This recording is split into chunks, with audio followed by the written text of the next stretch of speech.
Muhammad wa ala alihi wa sahbihi ajma'in. Amma ba'du. Yang kami muliakan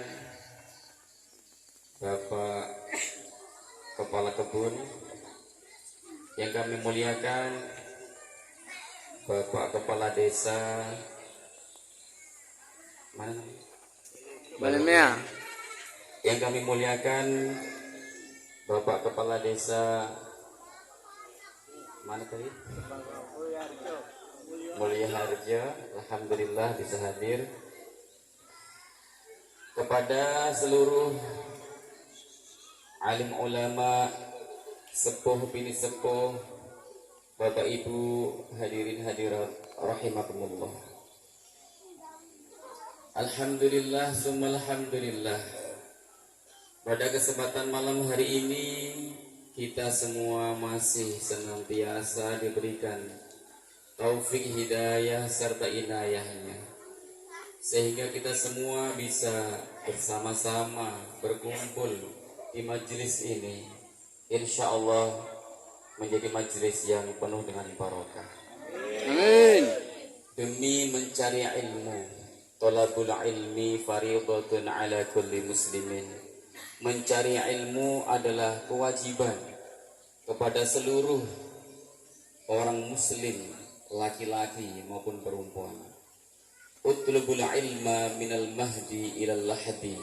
Carilah ilmu dari mulai kita turun dari ayunan sampai kita masuk ke dalam liang lahat. Artinya kewajiban belajar ilmu itu tidak ada habisnya. Jangan sampai kita punya faham kewajiban ilmu hanya ketika kita sekolah, ketika kita sarjana, ketika kita kuliah. Tidak. Sampai kapanpun, sampai kita meninggal dunia adalah wajib belajar. Apa yang wajib kita pelajari Bapak Ibu? Apakah semua ilmu wajib kita pelajari? Niscaya nggak mungkin kita bisa belajar semua ilmu. Tidak. Tapi yang wajib kita pelajari adalah ilmul hal. Ilmu yang kita ada kewajiban menjalankan itu. Kalau kita orang Islam wajib sholat 5 waktu, berarti kita wajib belajar tata cara sholat 5 waktu. Kita orang Muslim wajib puasa, berarti kita wajib belajar tata cara puasa. Kita orang kaya wajib zakat, maka kita wajib belajar tata cara apa? Zakat.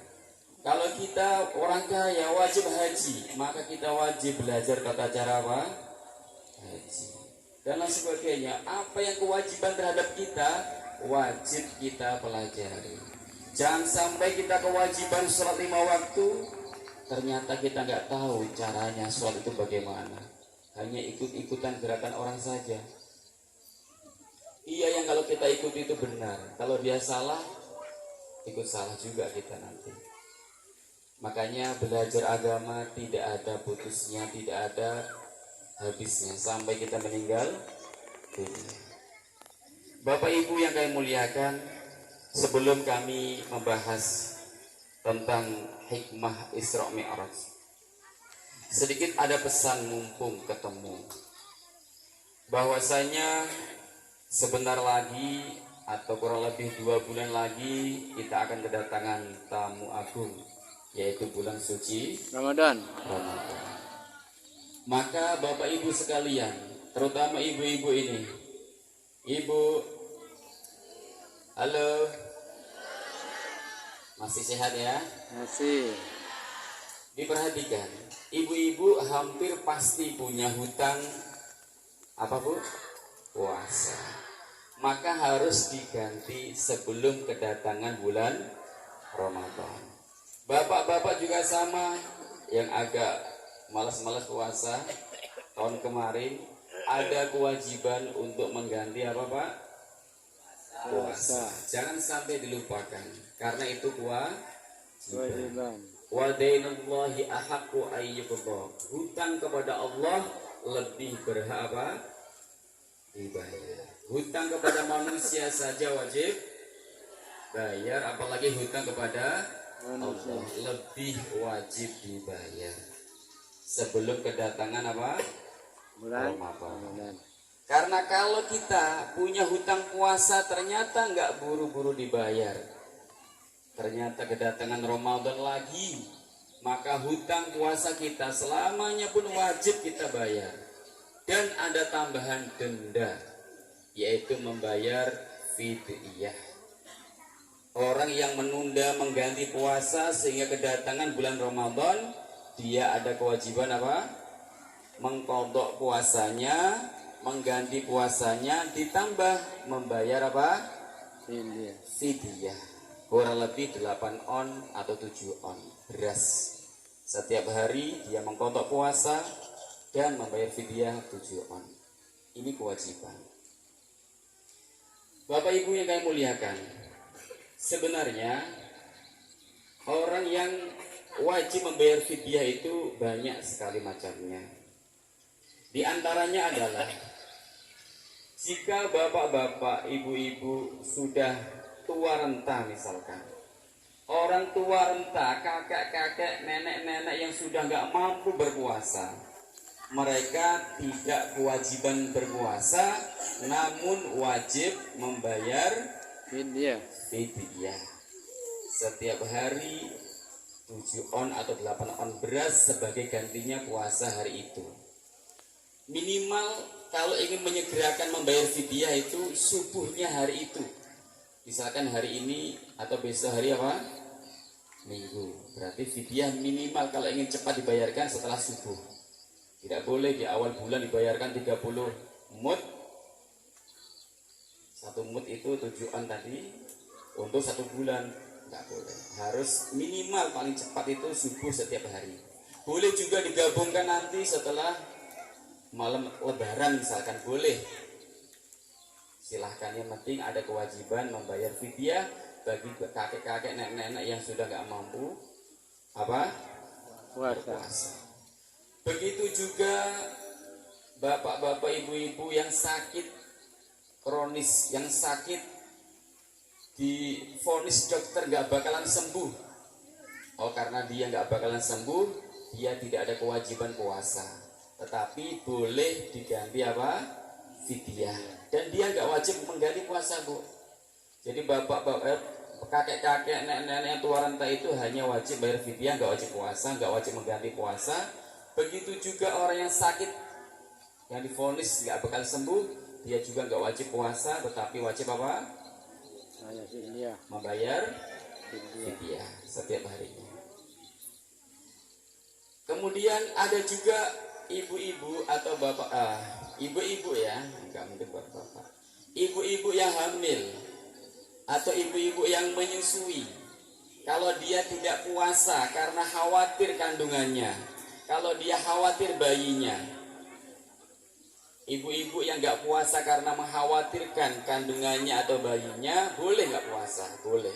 Tetapi ingat, ada kewajiban mengganti puasa. Setelah bayinya lahir, setelah suci dari nifas, dia ada kewajiban apa, Bu? Mengganti puasa plus membayar fidyah. Jadi mengganti puasa tetap wajib, ada tambahan membayar apa? Fidyah. Fidyah berapa on, Bu? 7. Alhamdulillah masih nyimak. Kemudian selain orang tadi, misalkan kita pekerja berat, misalkan kita musafir, boleh misalkan kita memang tidak mampu untuk puasa, itu dia nggak puasa boleh, tetapi wajib apa? Mengqadha saja. Jadi musafir, orang yang bepergian jauh, kira-kira perginya tujuannya ada 80 kilo, tujuannya ada 80 kilo. Kalau dia meninggalkan kampung halamannya sebelum subuh, misalkan jam 4 dia sudah meninggalkan desa Ruduk ini, ingin ke Balikpapan misalkan. Kalau dia meninggalkan kampungnya sebelum subuh, maka di perjalanan dia boleh tidak puasa, meskipun kuat puasa. Tetapi yang paling bagus tetap apa? Puasa. Tapi dengan syarat dia meninggalkan kampung halamannya sebelum subuh. Begitu juga misalkan bapak-bapak, ibu-ibu yang ingin kembali papan hari Jumat. Maka kalau dia meninggalkan kampung halamannya sebelum subuh hari Jumat, sebelum subuh jam 4 misalkan, atau setelah Isya dia jalan mau ke Balikpapan, maka di perjalanan dia tidak wajib sholat Jumat. Tapi kalau dia meninggalkan kampung halamannya setelah subuh hari Jumat, jam 10 baru berangkat ke Balikpapan, maka dia ada kewajiban sholat Jumat di jalan. Ini perlu diperhatikan. Tidak semua musafir langsung gak sholat Jumat. Tidak semua musafir boleh gak puasa. Tidak, ada syarat-syaratnya. Jadi musafir yang ingin tidak puasa di jalan harus meninggalkan kampung halaman apa? Sebelum subuh.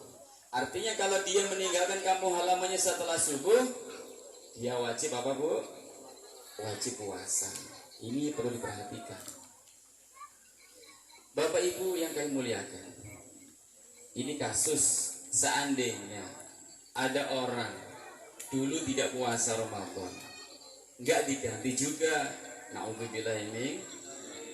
Atau ada orang punya hutang sholat fardu 5 waktu, dia muslim tetapi tidak sholat 5 waktu, ternyata meninggal dunia.